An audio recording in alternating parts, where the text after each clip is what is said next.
हमें बता सकते हैं कि एग्जैक्टली ये सब चीजें किस दिन हुई, क्या हुआ और कैसे इन लोग ने आपको बात करके फंसाया? फंसाने की बात नहीं कही उन्होंने। उन्होंने तो बचाने की बात कही। वो तो एकदम ही फंसाना ही चाहते कि एकदम अकेले कर लें ताकि आप किसी से मदद भी ना ले वहाँ सके। मदद न मांग सके, कोई हमें बता ना सके कि ये फ्रॉड है। मैं कन्विंस था। अच्छा, मुझे कोई चिंता फिक्र थी नहीं। मेरे अकाउंट में कोई इस तरह का ट्रांजैक्शन है नहीं। और वो लोग चीखने चिल्लाने लगे कि आप सब लोग अरेस्ट हो जाएंगे, मैं फोन कर रहा हूँ। अभी वो फला नाम भी बताने लगे। नमस्कार, आदाब। मैं हूँ इशिता सिंह और आप देख रहे हैं बेसिक फंडे क्लियर। और आपका फिर से एक बार स्वागत है हमारे शो में, जहां हर कदम हर सोच में शामिल हैं हम, जनहित में जारी हैं हम।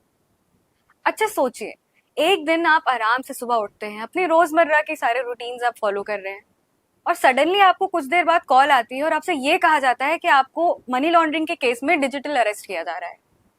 ऐसे में आपके मन में कई सवाल आएंगे कि मेरे साथ क्या हो रहा है, क्यों हो रहा है और ये सब कैसे हुआ। बस ऐसी ही एक घटना हुई थी हमारे लखनऊ के एक जाने माने कवि के साथ में, मिस्टर नरेश सक्सेना जी। तो आज हम उनसे मिलेंगे और जानेंगे कि एग्जैक्टली मसला क्या है ये डिजिटल अरेस्ट का। हमारे शो पे आपका बहुत बहुत स्वागत है नरेश जी। सर, आप हमें बता सकते हैं कि एग्जैक्टली ये सब चीजें किस दिन हुई, क्या हुआ और कैसे इन लोग ने आपको बात करके फंसाया कि आपको डिजिटल अरेस्ट किया जा रहा है इस तरह से? फंसाने की बात नहीं कही उन्होंने। उन्होंने तो बचाने की बात कही। उन्होंने कहा कि अरे आप तो बहुत जाने माने कवि मालूम पड़ते हैं। सबसे पहले उन्होंने मेरे कमरे का व्यू लिया। कहा इतनी सारी किताबें क्यों हैं? मैंने कहा मैं लेखक हूँ, लिखता हूँ, पढ़ता हूँ। बोले हाँ हाँ, आपका नाम सुना है। आपको तो आजकल आप जानते हैं फ्रॉड बहुत हो रहे हैं। ये उन्हीं ने कहा हम्म। कि आपका आधार कार्ड खो गया है क्या? हमने कहा नहीं।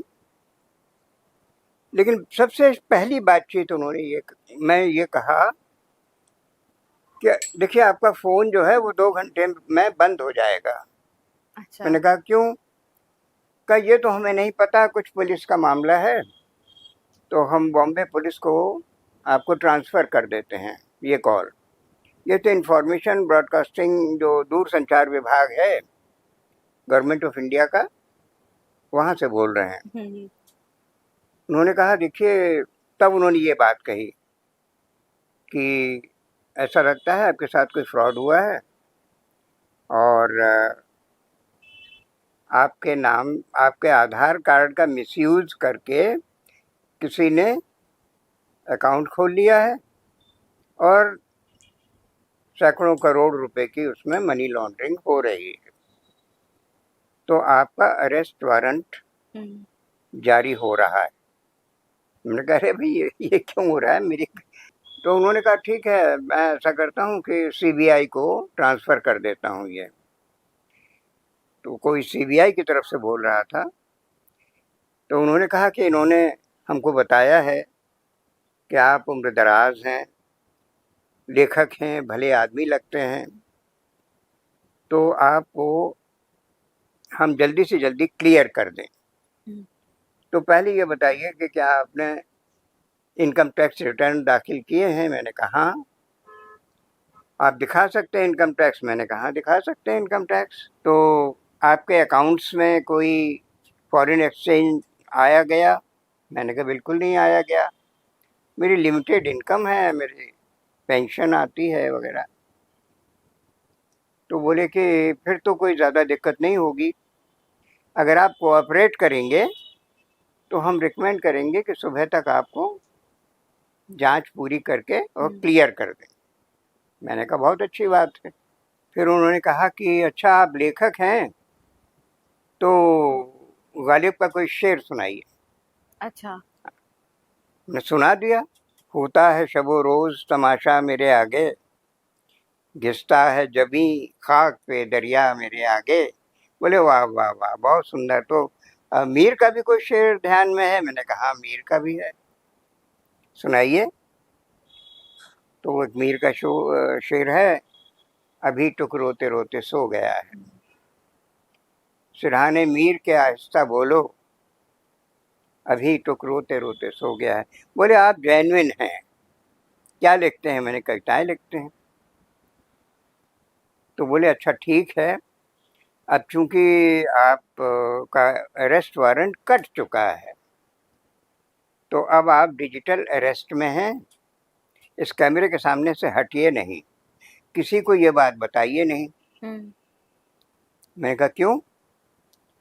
कहा दरअसल ऐसा है कि अगर आप ये बात बताएंगे दूसरों को तो ये माना जाएगा कि आप अपने साथियों को जो आपके इस मनी लॉन्ड्रिंग में शामिल हैं उनको खबर दे रहे हैं, अच्छा। ताकि वो अलर्ट हो जाएं और वो सबूत मिटा दें। इसलिए किसी को कानो कान खबर नहीं होना चाहिए, घर वालों को भी नहीं, और सुबह तक तो आप क्लियर हो जाएंगे। वो तो एकदम ही फंसाना ही चाहते कि एकदम अकेले कर लें ताकि आप किसी से मदद भी ना ले वहाँ सके। मदद न मांग सके, कोई हमें बता ना सके कि ये फ्रॉड है। फ्रॉड है, सही बात। तो घर वालों को भी मत बताइए। तो अगर ये बात लीक हो गई तो फिर आप डाउटफुल हो जाएंगे। अभी आपको हम डाउटफुल कैटेगरी में नहीं रख रहे हैं, तो आप कोऑपरेट करिए। मैंने कहा हम कोऑपरेट तो कर ही रहे हैं, हमें क्या प्रॉब्लम है? कोई प्रॉब्लम नहीं है। तो बोले आपके अकाउंट में कोई फॉरेन एक्सचेंज? मैंने कहा बिल्कुल नहीं है। तो बोले तो ठीक है, आपका अकाउंट वेरीफाई कर लेंगे हम मॉर्निंग में और आपको क्लियर कर देंगे, लेकिन मॉर्निंग तक मेरी ड्यूटी है कि मैं आपको आपके ऊपर नज़र रखूं कि आप इधर उधर तो नहीं जा रहे हैं। तो पूरे टाइम वो वीडियो कॉल पे थे? हाँ, और बीच में फ़ोन आ रहे थे। हम्म। तो कहते थे किसका फ़ोन आया, क्या बात हुई?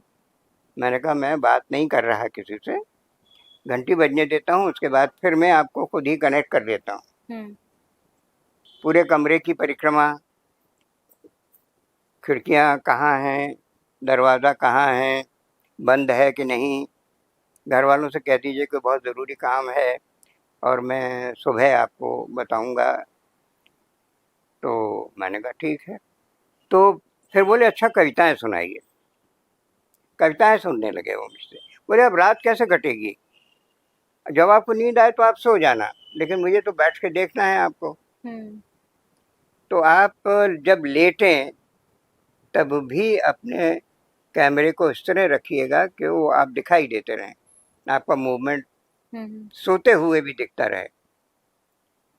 ये सब उन्होंने, तब उसके बीच में तमाम सारे आपस में भी बहुत सारे डायलॉग किए उन्होंने।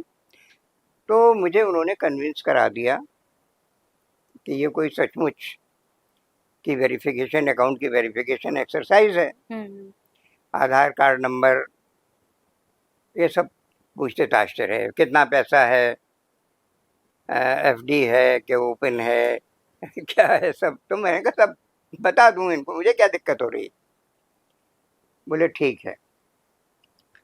और कविताएं सुनते रहे, कविताओं पर वाहवाही भी करते रहे, अरे वाह ये तो बहुत सुंदर है, इसको दोबारा सुनाइए। मैं कन्विंस था, अच्छा मुझे कोई चिंता फिक्र थी नहीं, मेरे अकाउंट में कोई इस तरह का ट्रांजैक्शन है नहीं, मेरे इनकम टैक्स हर साल के भरे हुए हैं। खैर, लेकिन हुआ क्या, सुबह अगर ये रात गुजर जाती और सुबह अगर मैं उनको बैंक के अकाउंट बता देता कि इनको वेरीफाई कर लीजिए, तो वो अकाउंट साफ हो जाते। आपको ये कॉल कितने बजे के अराउंड आई होगी? ये आई थी शाम को करीब 3-4 बजे।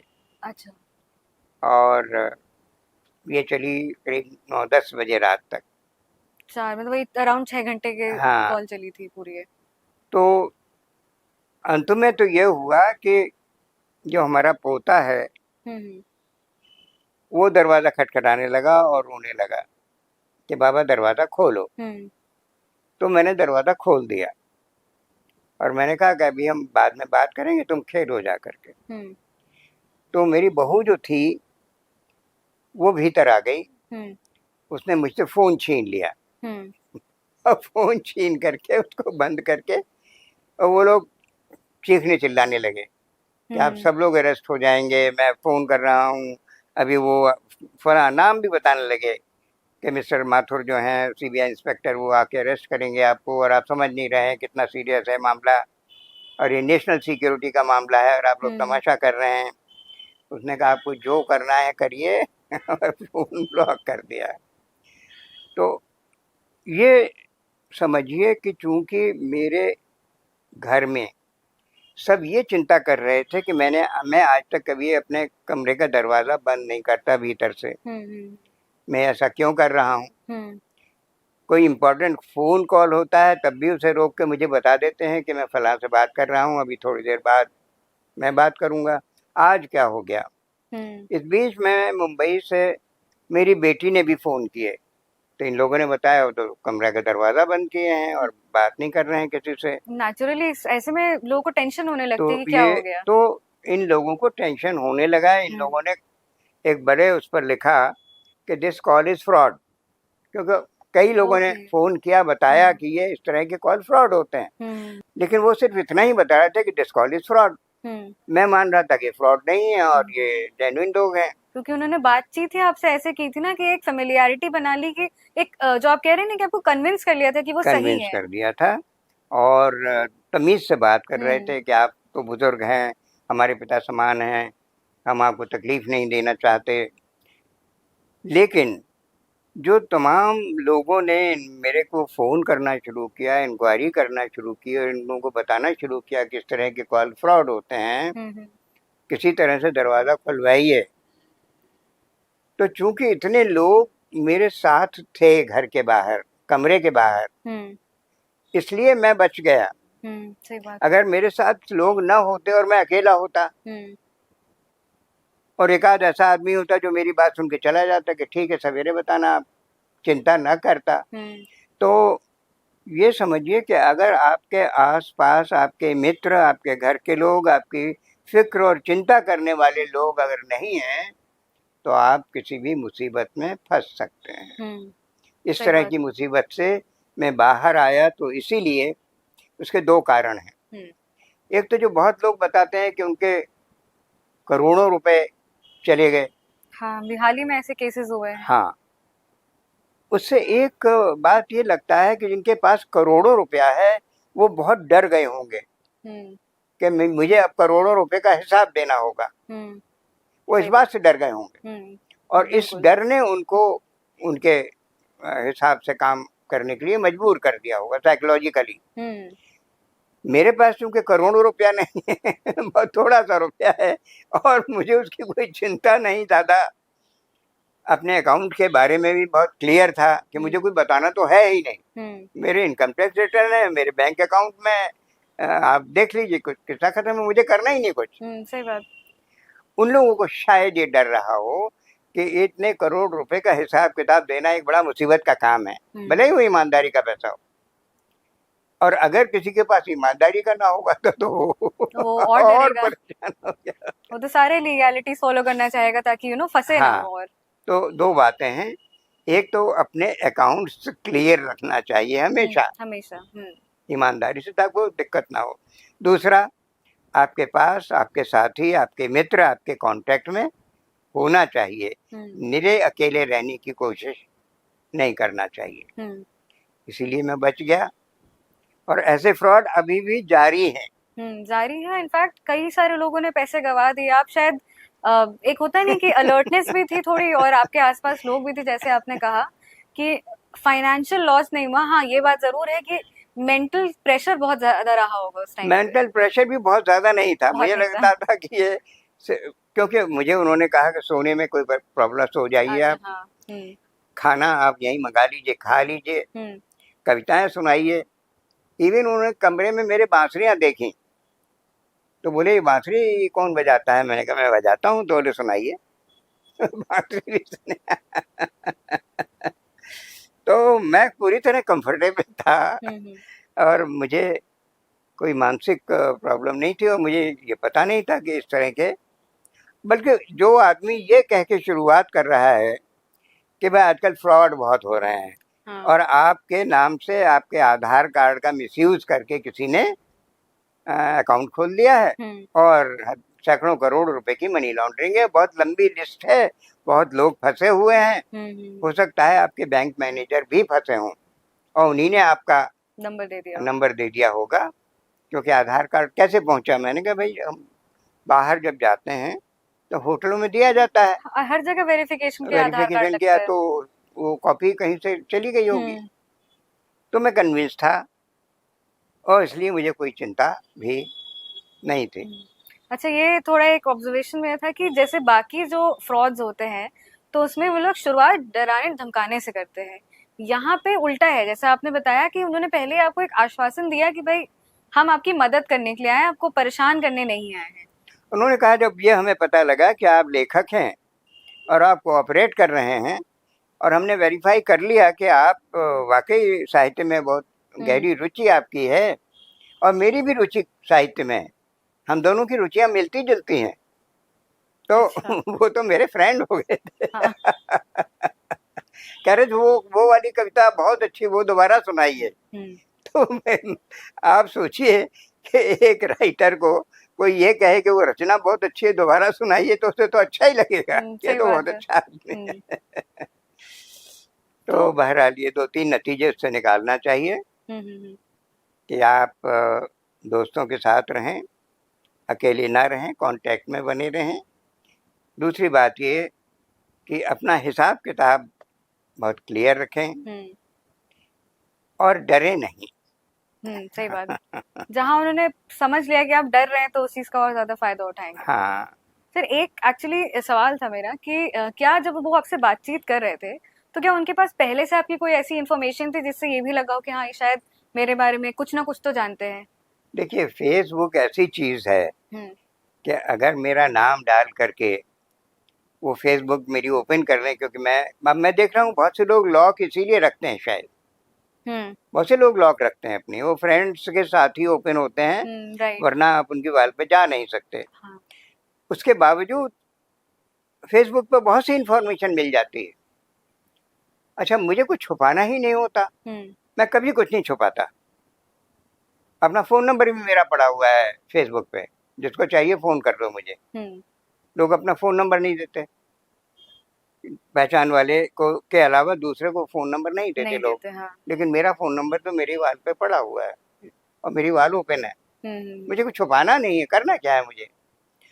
तो ये बात है, ध्यान में रखना चाहिए। पूरे जीवन को चैन से, शांति से गुजारने के लिए ये जरूरी है कि आप छुपाएं कुछ नहीं, अपना हिसाब किताब क्लियर रखें, मित्रों के संपर्क में बने रहें, घर वालों के संपर्क में बने रहें, ऐसे लोग जो आपको चाहते हैं, जो आपको पसंद करते हैं, जो आपकी चिंता करते हैं, उनसे कट ऑफ रहना ठीक नहीं होता। बस बेसिक वही चीज है कि एक तो ट्रांसपेरेंसी रखें, जब आपके खुद के डॉक्यूमेंट्स भी एकदम क्लियर रहेंगे, आपके सारे रिकॉर्ड्स क्लियर रहेंगे, आपने सही टाइम पे इनकम टैक्स फाइल, क्योंकि आपको पता है कि अपने तरह से आपने कोई गलती नहीं की है, बस। तो थोड़ी अलर्टनेस के साथ में आप इन सब चीजों में परेशानी से बच सकते हैं काफी, और एक काफी भारी नुकसान से आप बच सकते हैं। चलिए नरेश जी, आपसे बात करके एक्चुअली एक आइडिया, एक इंसाइट मिल गया कि कैसे इन सिचुएशन से बच सकते हैं। थोड़ा बस अलर्टनेस की जरूरत होती है। और आई होप आपको भी समझ में आ गया हो कि अगर आपको कॉल आ रहा है और आपसे ये कहा जा रहा है कि आपको डिजिटली अरेस्ट किया जा रहा है, तो सबसे पहले तो डरिए नहीं, घबराइए नहीं। अगर आपने अपने सारे डॉक्यूमेंट्स आपके इन चेक हैं, आपके सारे फाइनेंसेस इन चेक हैं, तो आपको डरने की बिल्कुल भी जरूरत नहीं है। और सबसे पहला जो टैक्टिक ये लोग यूज करते हैं वो ये है कि एक आपको कन्विंस कर लेते हैं कि आपके भले की बात कर रहे हैं। ऐसा लगेगा कि शायद ये आपकी भलाई चाहते हैं, पर ऐसा है नहीं। तो आप बस थोड़े अलर्ट रहिए और अपने आसपास वालों को इन द लूप रखिए। और अगर वो बोले कोई आपको कि किसी को मत बताना, तो ऑल द मोर रीजन है कि आपको इन्फॉर्म करना चाहिए। बिना डरे, थोड़े अलर्टनेस के साथ में आप कुछ स्टेप्स लेंगे तो आप डिजिटल अरेस्ट जैसे फ्रॉड से बचे रहेंगे। और ये केसेस काफी राइज में हैं, लेकिन अब ये जो लोग स्कैम्स रन कर रहे हैं, ये लोग पकड़े भी जा रहे हैं। So that's a very good thing. So बस आप लोग बने रहिए हमारे साथ में, हम आपके लिए लाते रहेंगे और भी यूजफुल जानकारी, क्योंकि हम हैं जनहित में जारी। और हमारे चैनल को सब्सक्राइब करना ना भूलें।